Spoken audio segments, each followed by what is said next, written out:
Hello, everyone, and welcome to this HP Dev workshop. This is about Git 101, so kind of getting started with open source and Git. And before we start, I'd just like to show that we have a website for the HP developer community called developer.hp.com. And on this website, we have a number of things, but what I'd like to show you is that we have a number of blogs that I wrote about this getting started with Git, and those papers reflect exactly the workshop that we are about to start. So once you registered for the workshop on demand, you will find yourself in a Jupyter notebook environment. If everything worked according to the plan and the automation, you should end up with a Git 101 folder. And in this folder, you'll find a number of notebooks. Let's start the README first notebook. And you will see that the notebook is made of more or less text and graphics. And we will see that there are other types of cells. These are called cells. And I will show you that some of these cells will actually be bash code that we will use during the workshop. The workflow of the workshop is the following. Instead of learning Git from basically the full syntax, which is quite complex and vast, we are going to use typical use cases that you might face when trying to get involved with the open source community. So the first use case we'll talk about is about looking for something in the open source community on Git, for example, or being able to use something that someone has given you as a pointer to a useful piece of code or something that you'd like to try.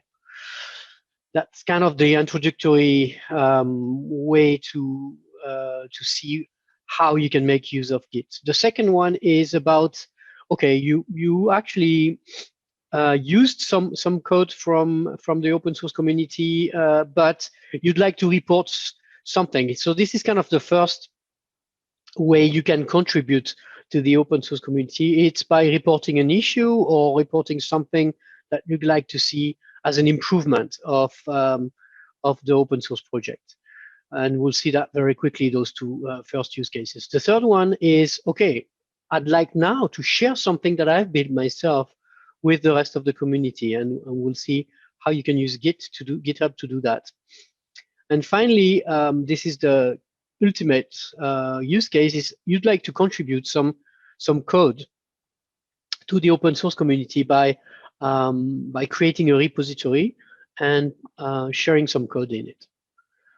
You don't need to be a developer to participate there. You can contribute by providing feedback on a product. We'll see that. You can contribute by providing feedback on a documentation. So there's a lot of ways you can contribute to the community. So don't think it's only something for developers. So let's get started with understanding Git. That's the first, and there's really only one notebooks that we'll talk about here.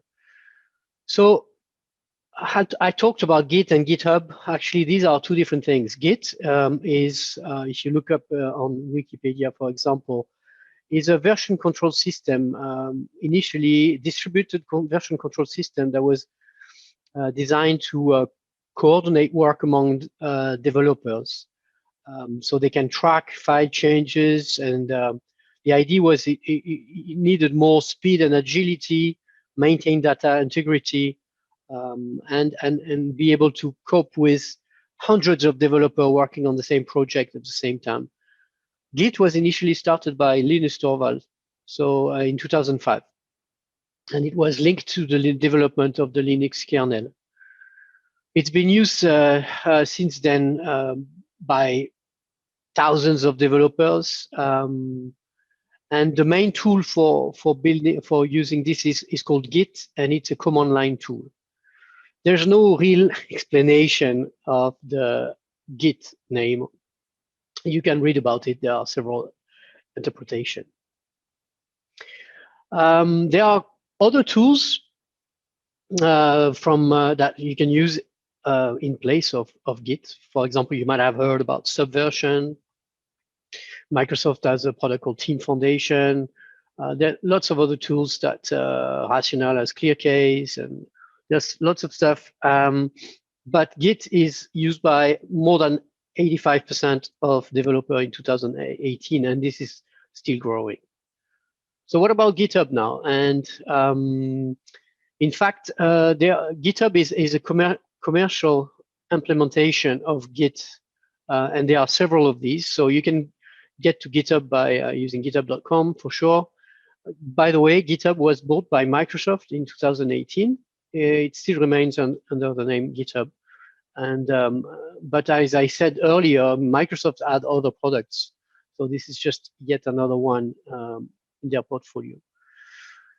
In 2020, GitHub reported more than 40 million users and more than 100 million repositories, which makes it kind of the #1 repository of code in the world. But there are competitors. So you might see companies and people using Bitbucket, or GitLab is another one. Here we'll focus on Git and GitHub for this workshop.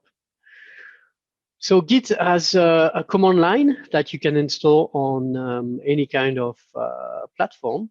And this is what we will use in this workshop by using the CLI and Bash. This is pretty basic. It runs on anybody's machine, and it makes the point. So we'll mostly interact with Git command line interface, but through small Bash scripts, which I will explain. Earlier, I explained that a notebook is made of cells, and this is one cell. You see the green bar, the blue bar on the left side. So this is a text cell, and but you see the next one here is another cell, but this is made of actually some code. If you look in the upper right corner, you will see that we use the Bash kernel to execute code within this notebook. So everything will be using Bash, which we have installed on our notebook environment.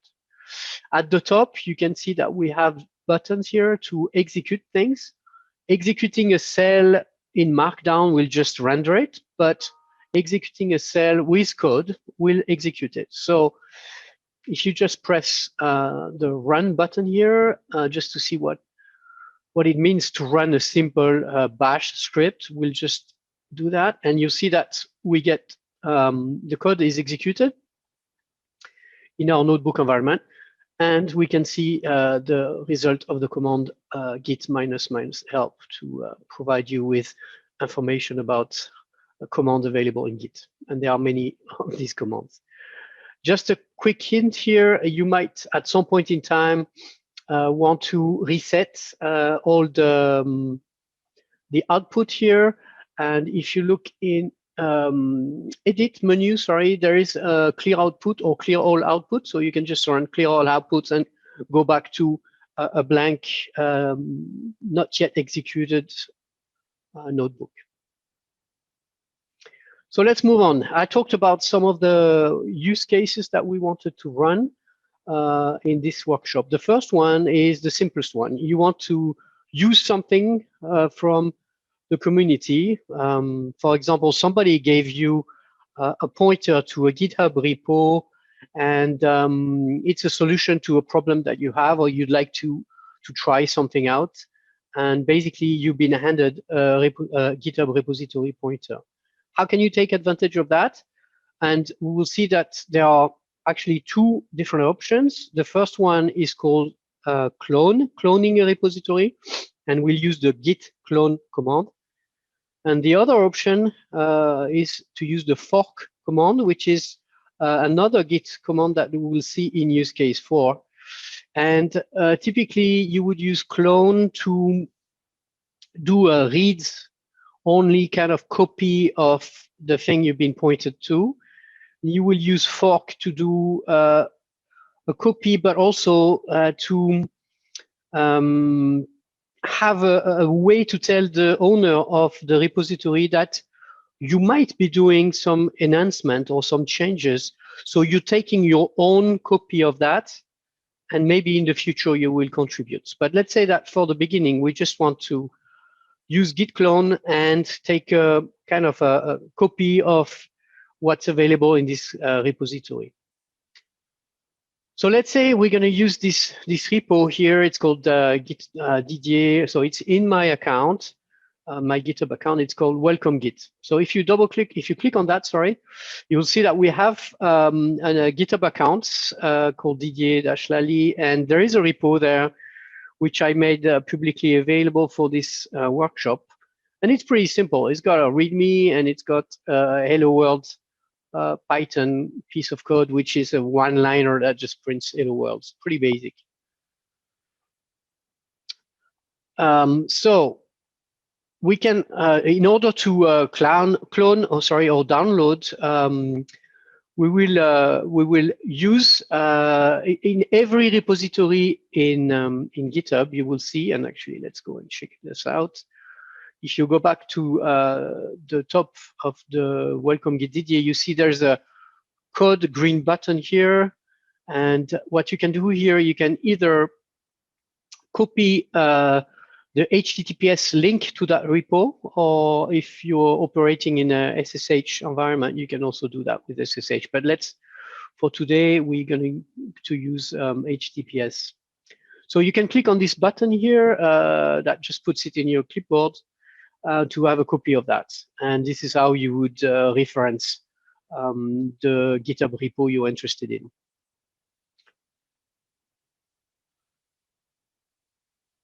In fact, you could just edit this and paste the value that you just copied, but it's already there, so you don't really need to worry about. But what we're going to do in this first script is create a folder. So I'm trying to explain here as we run this code. We just say, okay, let's print some information here, and then we clean up whatever were there before. So if you run this multiple times, it will do a cleanup before. And then we create a folder. We actually don't really have to do that because by default, when you clone, it clones into a folder where you are located, if it doesn't exist already, in which with the same name as the repo. But just to make things really clear, you can create a folder, and then you can, we're going to use a git clone command with that URL here, and say that we want a copy of that in that particular folder.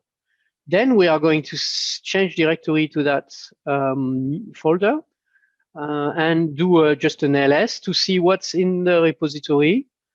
And then we'll use another git command called git status that is quite useful to provide information about what is the current status of that repository that you have here locally. And then we'll just terminate. So let's execute that. Remember, we can go up to the little top of the notebook here and press run. So we see that for the git clone command, we have a message here that says cloning into welcome git. Then we have some information about some of the data that was copied from the repo.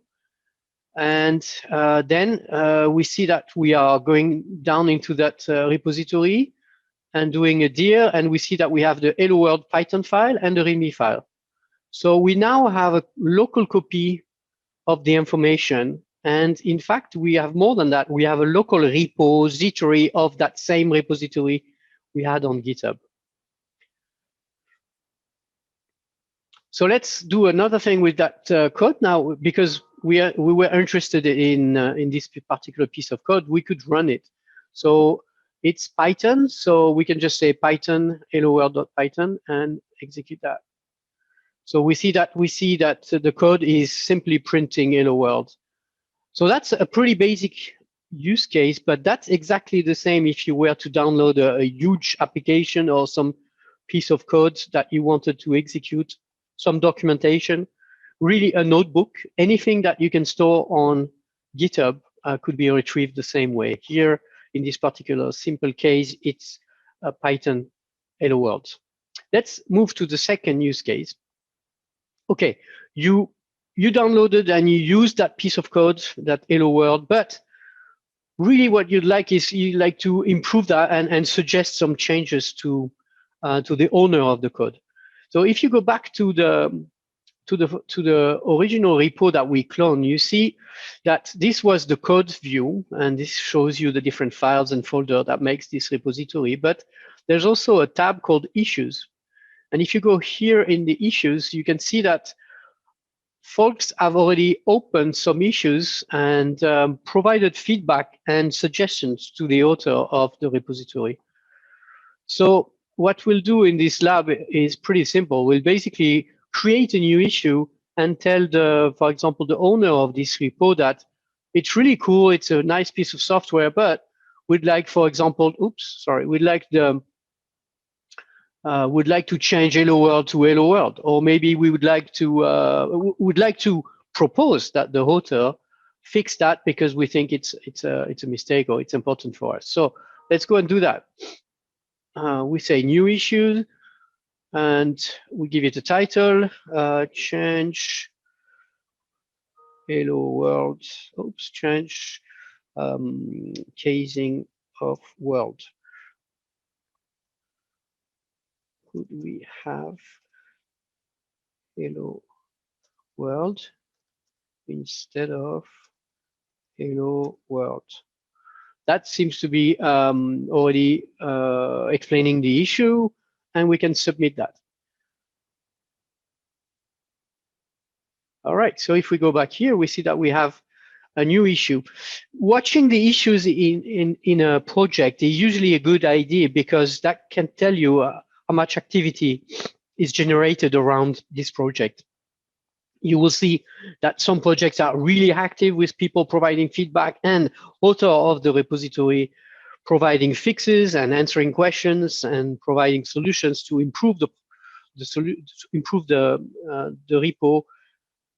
And you will see that sometimes, the issue is opened like 3 years ago and there is absolutely no activity on the given repository, which might indicate that there's nobody maintaining it anymore. So in any case, you're providing feedback to the to the owner of the repo, which might decide that, oh yeah, I've got this, I can fix it easily. I need to update my code and make it available. So that's a nice way to provide improvements, suggestions, new functionality to the author of a provided repo.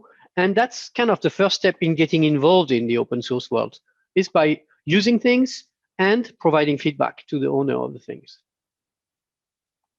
So that was pretty easy. Let's move on to a more complicated use case, which is, okay, you also are building things yourself and you'd like to share that with the community. So one way to do that is to create yourself a GitHub account and use GitHub as a way to store your code, either in private or public repo.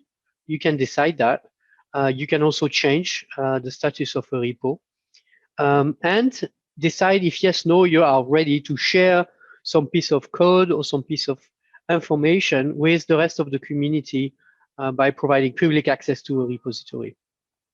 It's also a nice way to track changes in what you are doing in case you need to go back to a previous release or you lose some data on your laptop. You can always retrieve it from GitHub. So if you already have an account on GitHub, just keep that. And if you don't have an account on GitHub, please join using that link here. It's pretty straightforward. Create yourself an account with your email, your password, and that's it. Once this is done, go back to log into your GitHub account, which is what I've done here. I can see my repository. And what we will do next is, so I'll give you maybe you can create that in just a couple of minutes. So then we will create an empty repository called welcome Git, and we'll use that in use case number 3. The way you do that is by going back to your account and use the plus button at the top to say new repository. So let's do that.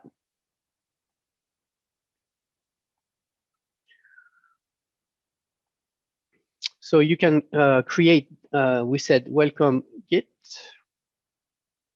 You can put a description if you want. Let's make it public for now. And do not, okay, so there's a couple of options here that we need to talk about.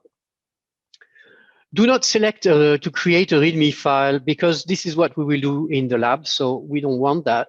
Do not select a git ignore.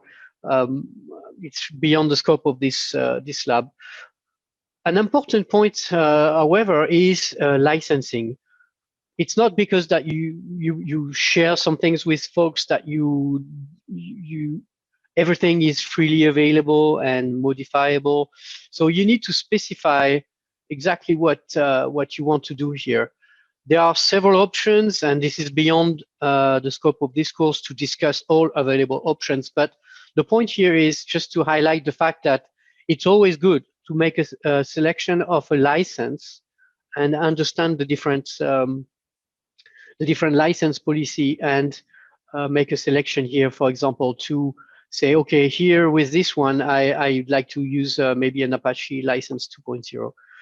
So feel free to read about this and understand better, but this is a good or best practice to make sure that all the repos to make public have a license attached to it, so people understand what is the policy for reusing things or making changes to things. Once this is done, you can create the repo. So what we have done now is we have basically created a welcome Git under your account, and you see that there is nothing much in there except the license, which is automatically attached to this repo now. Okay, so the rest of the lab will do through scripts. So let's go back to the repo, to the notebook. We now have a repository, an empty repository created. So you will see that in this script here, instead of providing username and password in clear text, which is never a really good idea, we are going to use, in place of the Git password, something that you can, we call a token. So if you go and visit the settings of your profile, you will see that you have developer settings here, and you have personal access token there. And you see that I have already created one. There's no way you can retrieve the value of the token, so you have to be careful here. You can only delete it, but you can generate new tokens. So what I'm asking you is, after you created your account, and for this particular workshop, so you can delete it later on and stay safe, generate yourself a new token. Just pick repo, pick a name here, what it's for. For example, you can say Git workshop. I already have created it, so I will not say create at the end. All we need is repo access, and you say generate token.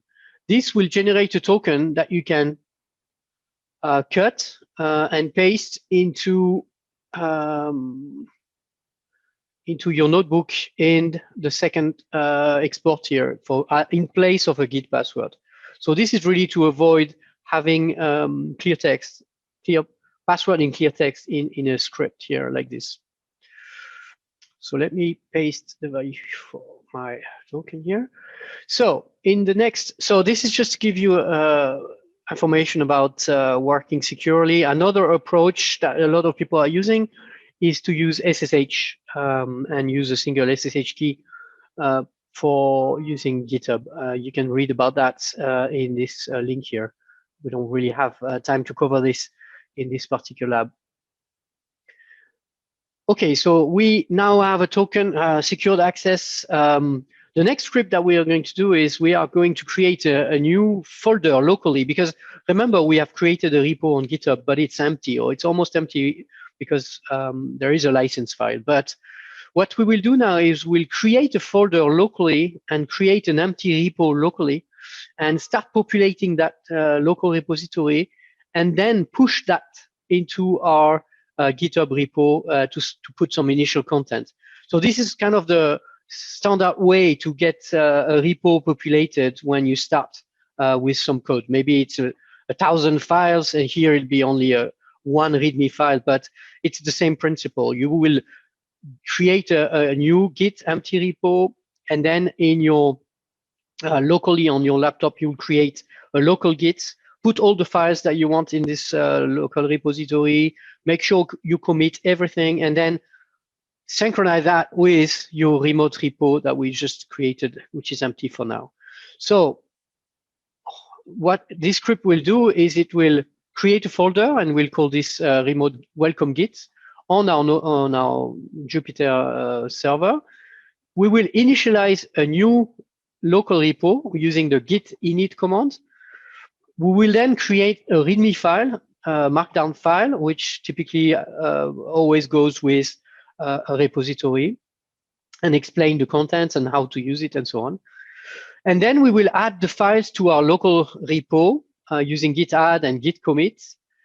And finally, we will link the repo locally with the remote repo that we have on GitHub using the git remote command.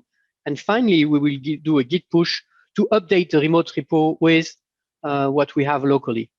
So let's do that. So remember, the first part of the script, you need to fill up this username. The keyword here will be your token that you have created in the previous step. And this is your email for your particular repo. Okay, so let's run that. So we create a folder. Actually, we'll see it show up here. We init the Git repo, and you see we do a lot of Git status to see the steps, and we see there's nothing committed yet. And Git is quite nice because it gives you hints about what you should do next. And for example, here it tells you need to add the files that you'd like to commit in the future. So we have one, and it's suggesting one which just appeared because we created it locally in the folder.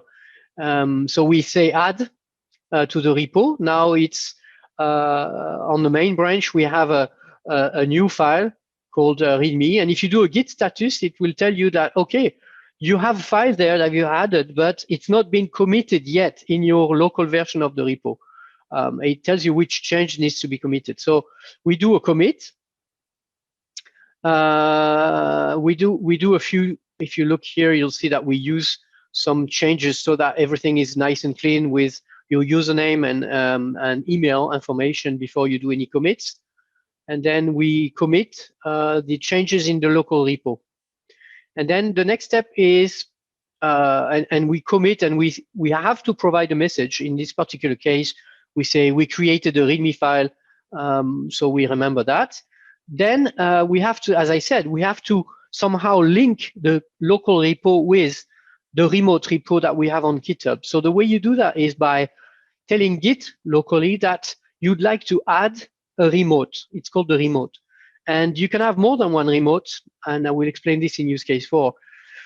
But here we're going to give it a name, and use best practice usually says you call it origin. So we add origin, and we point that to the URL of the remote repo. Okay, and we call this our master branch. If you use git remote -v, it will list all the remotes that we have created. So you see here we only have origin, and it points to my account on GitHub. Okay, and the next thing we're going to do is, okay, this extra step is because remember we created this license file, and if we want to be sure that we start from the same content everywhere, we just need to do a pull of the origin to get that license file, which is what we're doing. And then finally, we are pushing back all the changes, including the README file, back to origin. And if we do a last git status, you will see that it tells you that after the push, so we are writing back to the repo, and then we say, oh, up to date with origin. So we have nothing to commit right now. We are all good. Locally, the local repo is synchronized with the remote origin, which is the remote repo on GitHub. If we go back and verify what happened on our welcome Git repo, and you check the code, you see that it appears a README file, which we create automatically in our notebook through this step here. if you remember, we did echo, and we wrote to the file system a new file called readme.markdown, which is a one-liner which says this is my README. So you find this is my README here in the Markdown file README. Okay, so this is how you would create or you would start populating a repo.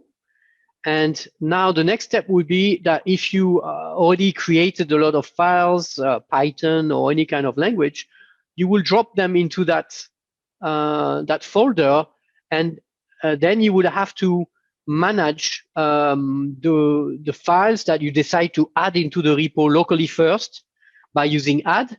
You could remove files, you could move files, but you have to tell Git about what you're doing in this repository by using git add, git remove, git move. When you're done and you think it's all good locally, you've tested your code, it's all good, you can commit locally first. And then when you're happy with your changes, you can git push to synchronize back to the origin, which is the GitHub repo. You can do that yourself, being the only contributor to a project, but the idea is that once you make this public, you can work with other folks on the same project. So each contributor will have their local copy of the project. They will make changes, they will test their changes, they will commit locally, most likely into a branch. We'll talk about this in the next use case. And then they will submit their changes back to the main, the origin repository, and GitHub and Git is taking care of synchronizing those changes, merging all those changes, so that multiple developers can work together. If you look at this GitHub repo, for example, for Grommet, which is an open source project, you'll see there are hundreds of contributors all working in parallel on the same code to make it, to improve and make it better across releases. So that terminates use case 3. Now the last use case is about contributing code to a repo. Now we've seen how you can create an empty repo and then start populating things. That's great. What about if you want to work with somebody else, like I just described, a project that you have in common with other colleagues or friends or whatever it is. And to do that, we are going to, and I talked a little bit about that earlier in the first use case when I mentioned the fact that you could do git clone or git fork. In this use case 4, we'll see how you use fork to actually tell the owner of a repo that not only you'd like to access his repo, but you're making it your own copy, so that if you're making changes to it or improving it, you'd like potentially to contribute back to that repository. So for this lab, we are going to use another repository from my account, which we can check here, which is called, which we used earlier in the first use case, which is the welcome Git. So instead of cloning like we did earlier, you see here, it says, remember how we copied that thing and we did the git clone from the script, the bash script to do that. We are going to use the fork technique, which if you see here at the top right, we have a fork button here, and we can see that we have actually 5 persons that fork that repository, most of which are people that use that workshop. So what we are going to do is, instead of doing a clone here, we are going to use the fork from the upper right button here. And what happens when you do that, let's do it. Let's do it together. So if I fork here, you will see that what happens is that it's making a copy of that folder into my my account. And you can see now I am on Didu06, which is my second account for the workshop. And I have now a welcome Git DDA repository, which, and GitHub tells you about that, is a fork from another repo. So you always have this back link if you want to tell you that, okay, this is a repo that belongs to you now, but it's a forked repo from another account. Okay, so you have this link that is established between the original owner of the repo and your copy of the repo. now it's in your account, so it shows up. If you go and visit your repo in your account, you will see that you have welcome Git, which is forked. So it's not being created from scratch, but it belongs to you now, in that sense that you can now clone it locally on your laptop, make changes to it, push it back here, and this is what we're going to do to make improvement or to change things in that local copy.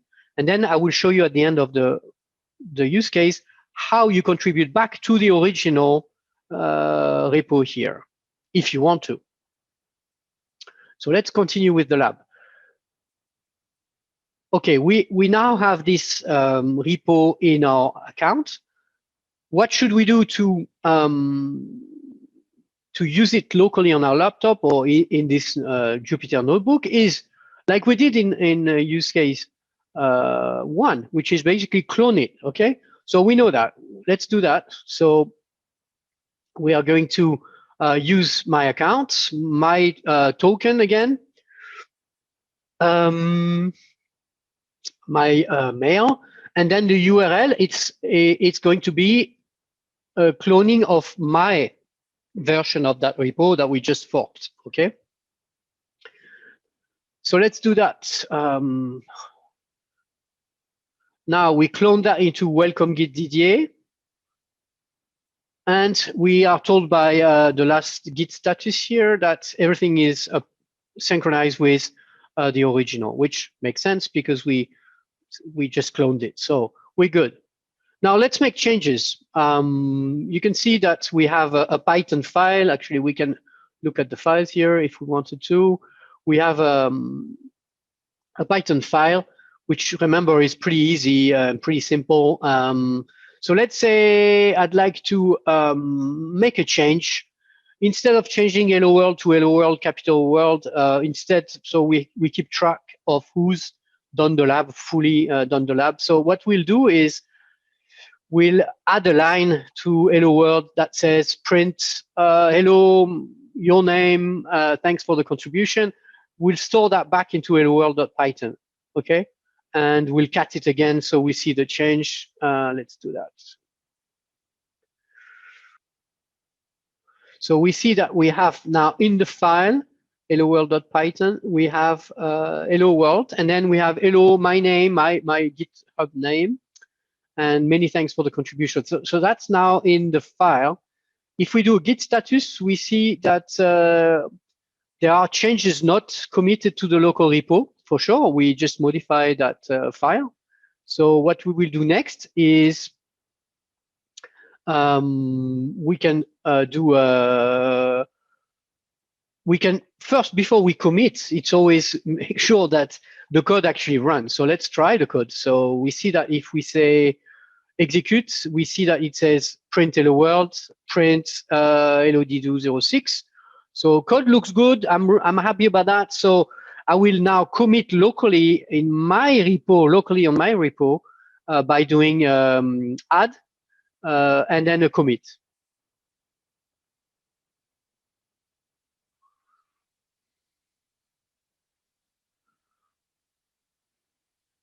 Now we're done. So now we are all good on the local copy of the repo. We know the code works. We know that we are ready to push it back to our GitHub account. In fact, here what we have done so far is always been on, if you look, it says on branch master. Anytime you ask Git status, it will tell you on which branch you are working. Because as I told you earlier, if you're working with more than one developer, the best practice is always to work on your own branch. You don't want to work on master, which is kind of the one you want to keep like safe. So typically a developer would say, okay, I create a local copy, create a new branch for my work. Let's say today I'm working on this enhancement. You can call the branch something meaningful. And then you're working on that branch. And then later on, GitHub is able to, and Git is able to merge changes into the master when you decide so, when you want to do a release and so on. So even though we are ready to push, here I'm trying to explain a little bit how to work with branches. It's a complex topic, so there are lots of you can read about it from that link here, which explains different things. But let's say another point that is important and very new change here. Initially in GitHub and in GitHub, the first branch that is created by default was called master. And actually, when we created our repository, if you remember, when we said welcome Git, in fact, if you look, the branches are listed here, is not called master anymore. And this is a very recent change. It's now called main in place of master. This was implemented only since October 1st, 2020. So remember now in GitHub, whenever you create a new repo, the default branch is not called master anymore. It's called main. Okay? So just to keep in mind. To create a new branch for your work, you can use the command git branch. To switch between branches, if you have more than one, or if the code has more than one in the repo, you can use git checkout.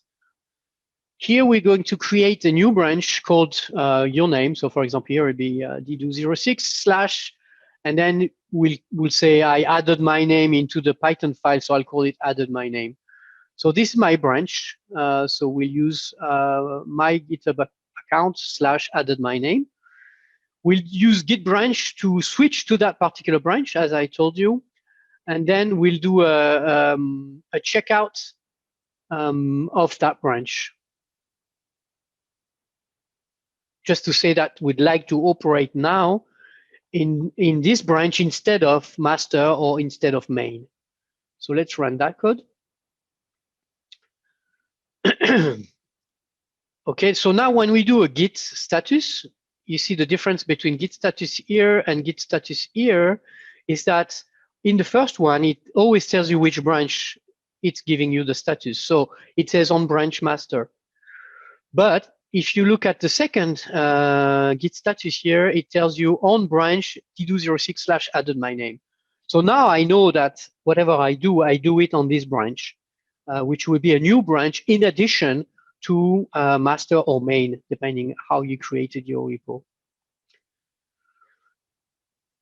The next thing we're going to do is now push the changes, but instead of pushing to master or to main, we are going to push to this new branch that we created. So if we were to work on as multiple developer on the same repo, you will see the different branches that people have created. So let's do that.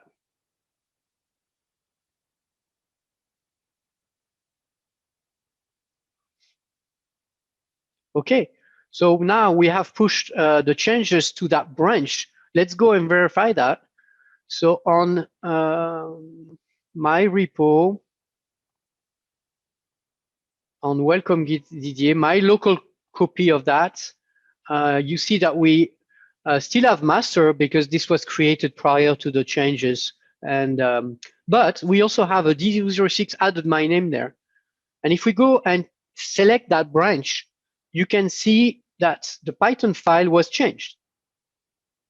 Okay, so that's only in this branch. So if you go back and change branch to master, which is the default, you'll see that the code still has the old version of which has only hello world. Okay, so that's how you can work in different branches, maybe try new functionality, implement things, but it's in a separate branch. So if you decide not to use it in the future or merge it back into your master, you can do that automatically, or you can do that easily with GitHub. And multiple people can do the same in parallel. So that's even more important because more than one developer could work on branches, their own or shared branches and so on. Okay, so we now have a branch, and we checked that the code was indeed changed. The last piece is, okay, think about that. We made changes to our local copy on our laptop, then we pushed to our local, to our GitHub account. Great. So we made changes there, but Remember, this was a fork repository from another account that we wanted to use. So what we need to be sure is that if you fork that maybe a month ago or something, maybe the owner of the original repository has made also changes to the repo, and maybe there are important changes that you'd like to grab on a regular basis. So what we will need to do now to keep that link in our local repository on our laptop is to create another remote. So I talked about this earlier. I said we can create a remote called origin. But you can have more than one remote. And here what we will do is we will add another remote, which typically people call upstream, because this is the upstream version of the repo that you originally forked. And so what we will do is we will do add, remote add upstream and point back to the original repo so that locally on our laptop, we have also that link that we can use later on to keep synchronizing with the original author of the repository. So let's do that. If we first do a git remote -v, this is just to list and show you that locally our repo is only linked to our local account. This is our forked version of the repository. But let's add another remote now.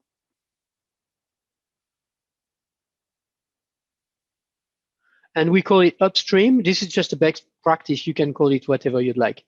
And you'll see now if you do a remote -v, git remote -v, that you have origin and upstream. Okay, so we have an origin. This is where we are working from, but we also have a link to the upstream. And what you can do with that is you can use git merge to make sure that maybe you capture some of the changes that the author or other contributor have made to the original repo. In this particular case, there hasn't been any changes, so it will tell you that you're up to date. It's all good. Okay, so there is no changes because the repo is kind of basic, but there could be changes. And in that case, you could use a git merge command to merge this with your local copy of the repository.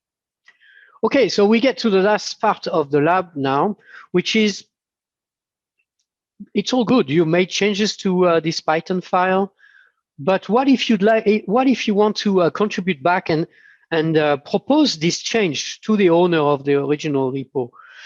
The way you do that is by opening a so-called pull request. Sometimes people abbreviate this to PR, opening a PR. So the pull request is a way you are telling the owner of the original repo, hey, I've made changes. Are you interested in pulling those changes back into your original code? If so, I'm giving you all the information to do so, but it's a proposal. The author doesn't have to accept your pull request. It might go and start a discussion about why you did that, why it's not correct, or he thinks it's not correct. Can you please change that? And then yes, I will accept it. So it's kind of a conversation with the original author of the repository. And the way you do that is through the GUI. So if you go back to your to the repo, your local copy of the repo, and you select your branch, sorry, and you go back here into your code, you see at the top, GitHub tells you that you made some changes 6 minutes ago. You've tested all your code. So now you would like to propose a pull request. So this is kind of a green suggestion here. So you can say pull request. You can say something like, okay, updated hello world.python to add my name. Happy to contribute. And you can, that's already good. Just so we know who you are, you can add your name if it's your email. And then you can say, please create a pull request for me. And you see at the top what that says. It says that the base repo is Didier Lally, welcome Git Didier. And what you are trying to opening a pull request with is welcome Git DDA from D206.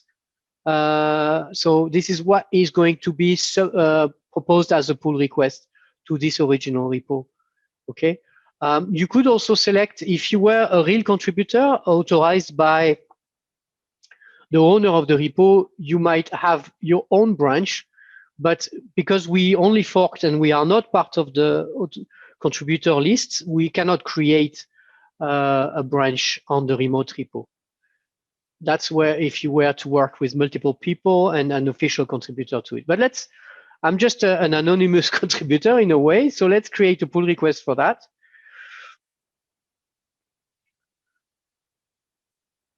It tells me that, and this is where I told you GitHub can actually merge things. It tells me that, notice here that we went back to DDLali welcome Git, and we are looking now at pull requests. So this is a little bit confusing in that sense that we were operating from D206, my other account. We submitted the pull request to that repo, and now we are looking at the pull requests available on that original repo.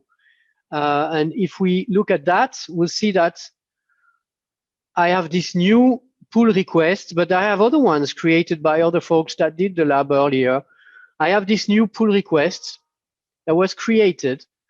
And as owner of the repository, I can go and check, oh, okay, so D206 has opened a pull request because he added his name in hello-world.python.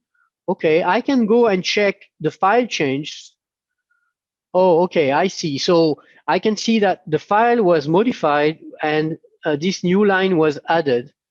You can go into a review process and say, okay, can you do this? Can you change that? And the person will make changes to his code, which will be automatically reflected in the pull request until I'm happy with that and I approve the pull request. In that phase, then the changes will be merged into, in this particular case, master, but I could create another branch and automatically the code will be merged automatically when possible. If not possible, then GitHub will tell you, okay, there are conflicts in the file. Maybe two developers changed the same line, and this needs to be resolved manually. But this is where you can go into a conversation with the contributor and review and discuss the changes that he proposed. We are not going to do that here, but the pull request is in the queue. And the owner of the repository, in this particular is Didier Lally, myself, but could decide to yes, no, approve, and improve the code in the repository by accepting external contributions.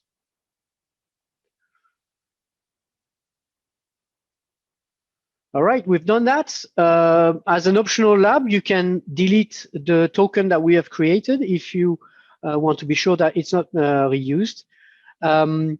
This is the end of the workshop. Hopefully you understood the different use cases and how to get in basically started with Git and GitHub to be an open source contributor. You've created your accounts on GitHub. You've created an empty repo that we populated. You forked an existing repo that we also contributed to by opening a pull request. So congratulations, you're now a real open source contributor, and welcome to the community. This was done from a bash command in Jupyter, but you can install Git on your machine. It exists for any kind of platform. If you're not a command line guy,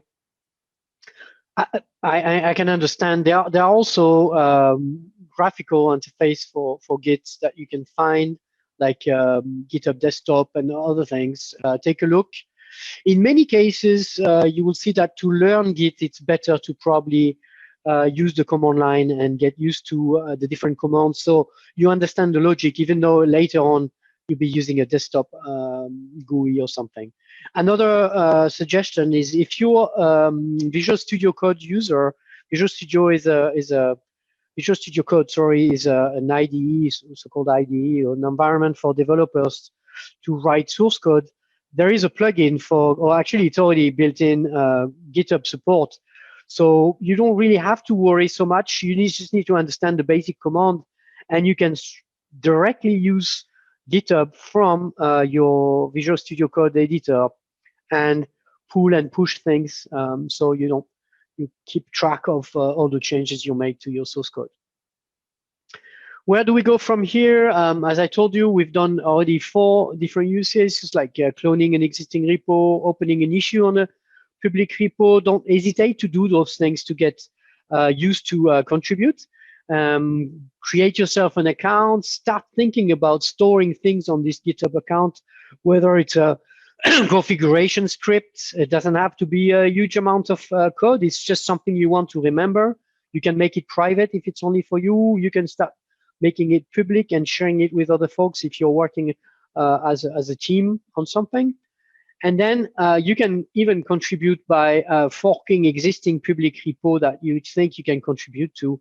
And this is kind of the ultimate step in getting involved in open source. If you want to learn more, there's tons of things that you can learn about Git. This workshop was only an introductory workshop, a 101 little training or little learning exercise. Hopefully you got the basics, but you can read more from the Git handbook or the Git book here that I've referenced. There's also a lot of crash courses in videos that you can look if you want to know more. But my recommendation is, with those 4 use cases, just use it and start contributing. You'll see you get used to the logic of Git and GitHub, and we're happy to count you as a contributor. Thanks for listening. Hopefully this was useful, and we'll be happy to see you as a contributor. Otherwise, we'll be happy to count you as a member of the HP Dev community. There are several ways you can join us, either through newsletter or through Slack channel where you can ask questions, or contributing blogs and code. Don't hesitate to visit our website on hpsdev.io or developer.hpe.com. If you like this, would like to get feedback from you on this particular workshop, because we are building more of these. If this was useful, if you want to tell us something, if you'd like us to improve something, take a moment to fill out the survey. It doesn't take more than 2 minutes, and it's really helpful for us in order to improve our service to you guys. And with that, I'd like to terminate by telling you, just use the file logout menu. It's easier for us to do the cleanup if you gently log out instead of leaving the thing timeout after a few minutes. Thank you for attention, and I hope to see you in another workshop. Thank you.